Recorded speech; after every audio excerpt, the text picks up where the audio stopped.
Hello, good morning आणि happy Holy to all. होळीच्या तुम्हा सर्वांना खूप खूप शुभेच्छा. आणि आता मी इथे रेडी होऊन आली होती कारण होळी आहे आणि आज आमच्याकडे असतात पोळ्यांसाठी मी सर्वात आधी इथे चणा डाळ घेतली आहे. चणा डाळ इथे 2-3 वेळा वॉश करून घेतली आहे आणि नंतर त्याच्यामध्ये फक्त तेल आणि हाफ टीस्पून हळद ॲड करून छान अशी डाळ सर्वात आधी डाळ शिजून घेणार आहे. डाळ शिजेपर्यंत मी इथे कणिक मळून घेते पोळ्यांसाठी. कणकेसाठी मी इथे घेतलं आहे गव्हाचं पीठ आणि त्याच्यामध्ये हाफ टीस्पून हळद आणि 1 टीस्पून असं सॉल्ट पाणी ॲड करून पीठ एकदम पातळ असं मळून घेणार आहे आणि 1 तास त्याला झाकून ठेवून कवर करून ठेवून देणार आहे. पुरणासाठी लागणारं साहित्य बाकीचं आपण सगळं तयारी करून घेते मी इथे बाकीचे. इथे मी आता गूळ आहे तो चिरून घेणार आहे. तर गूळ आणि मग डाळ पण आता इथे शिजून झालेली आहे. छान आता गूळ बारीक चिरून घेणार. गूळ असा बारीक चिरून हे केला तर मग डाळीमध्ये मिक्स केल्यावरती आपल्याला जास्त टाईम लागत नाही. ते लगेच गूळ मेल्ट होऊन जातो आणि लगेच आपली डाळ पण एकत्र बाइंडिंग होऊन जाते. त्यामुळे इतका टाईम लागत नाही मला.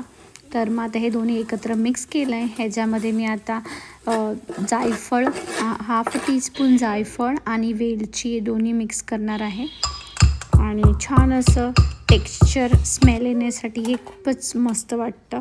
आणि गूळ असला की जायफळ हवंच म्हणून जायफळ हाफ टीस्पून ॲड करते. आणि हे छान आता आपलं इथे पुरण रेडी झालेलं आहे. पुरण वाटण्यासाठी मी सेम तीच मोठी जाळी आहे ती यूज करते आणि वाटी तुम्हाला जसं कम्फर्टेबल असेल तुम्ही ते पुरण वाटून घेऊ शकता. मी इथे छोटा पेला आहे तो यूज करते कारण मला ते स्मॅश करायला इझी होऊन जातं. आणि पुरण आता रेडी झालं आहे. मी आता इथे कटाची आमटीसाठी वाटण बनवून घेणार आहे. तर इथे मी घेतलं आहे कांदा, लसूण, सुकं खोबरं आणि धने, जिरे, तीळ एकत्र सगळा मसाला भाजून छान घ्यायचा आणि मिक्सरला वाटून घेते. छान अशी त्याची बारीक पेस्ट करायची. आणि मी कटाची आमटीसाठी फक्त तेलामध्ये मोहरी टाकते आणि कढीपत्ता टाकते आणि त्याच तेलामध्ये आपण घरचं घरगुती लाल तिखट टाकायचं आणि थोडीशी हळद टाकायची. पण याच्या 1 ते 2 टीस्पून काश्मीरी मिरची पावडर तेलामध्येच परतायचं आणि छान असं तेलामध्ये परतलं की त्याला छान असा रंग येतो. आणि जे वाटण आपण वाटून घेतलेलं आहे ते पण त्या तेलामध्ये ॲड करून तेल सुटेपर्यंत आपल्याला भाजायचं आहे कारण तेल सुटल्यानंतरच आमटीला छान अशी चव येते. तेल सुटायला लागलं आता दिसत असेल तुम्हाला. त्यात मीठ छान ॲड करून आपण पाणी राहिलं होतं डाळीचं ते ॲड करायचं आणि थोडंसं गरम पाणी ॲड करून छान अशी आमटी शिजून द्यायची आणि खूपच भारी अशी आमटी लागते.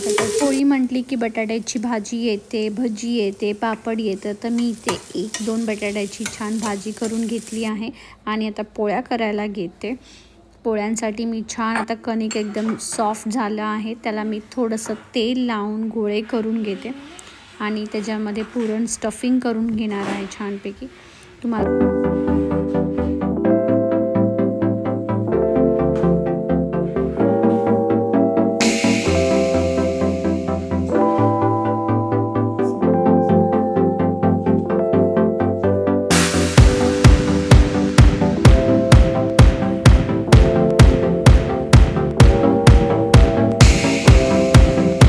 सर्व पिठाचे आता गोळे करून घेतले आहेत. गोळे केले की आता पोळ्या करायला आपल्याला इझी होऊन जातं कारण पोळ्यांबरोबर आपल्याला गोळे करायला खूप डिफिकल्ट होऊन जातं कारण आपल्याला भाजायचं पण असतं एका साईडला. त्यामुळे गोळे करून घेतलं की पोळ्या पटापट होऊन जातात. आणि नंतर इथे मी आता छान पोळ्या आता लाटून घेतल्या आहेत आणि एकीकडे पॅन आता गरम. पीठ छान 1 तास भिजत ठेवलं होतं त्यामुळे पीठ खूपच सॉफ्ट असं झालं आहे आणि लाटायला पण खूप इझी होतं. असं जोर लावायला लागत नाही. आणि आता इथे भाजून तुम्हाला दिसत असेल गव्हाच्या पिठाच्या पोळ्यात पण खूपच छान आणि फुगतात पण छान. आणि असं दोन्ही साईडनी छान तेलनी ब्रश लावून तेल लावून घ्यायचं आणि खूपच छान अशा पोळ्या लागतात या गव्हाच्या.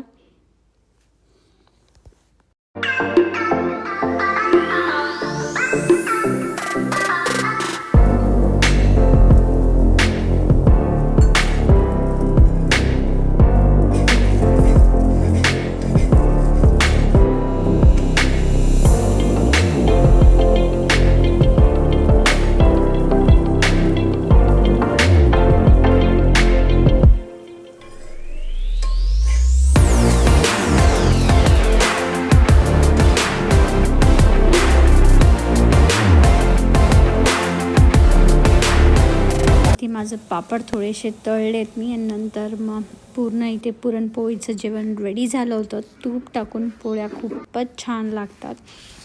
US मध्ये इतकं पटकन काही अवेलेबल नसतं किंवा जवळ काही अवेलेबल नसतं, तर मग आता आम्ही आमच्या बॅकयार्डमध्येच सर्व काट्या अशा गोळा करून होळी दहन असं तयार केलं.